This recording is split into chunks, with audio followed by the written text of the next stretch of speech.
بسم اللہ الرحمن الرحیم۔ رسول اللہ صلی اللہ علیہ وسلم نے فرمایا، جو شخص اللہ کی راہ میں جہاد کے لیے نکلا، اللہ اس کا ضامن ہو گیا۔ اللہ تعالیٰ فرماتا ہے، اس کو میری ذات پر یقین اور میرے پیغمبروں کی تصدیق نے اس سرفروشی کے لیے گھر سے نکالا ہے۔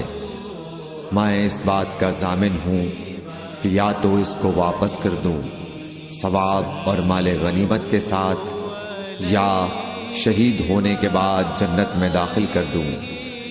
رسول اللہ صلی اللہ علیہ وسلم نے فرمایا، اور اگر میں اپنی امت پر اس کام کو دشوار نہ سمجھتا تو لشکر کا ساتھ نہ چھوڑتا، اور میری خواہش ہے کہ اللہ کی راہ میں مارا جاؤں، پھر زندہ کیا جاؤں، پھر مارا جاؤں، پھر زندہ کیا جاؤں، پھر مارا جاؤں۔ صحیح بخاری حدیث نمبر 36۔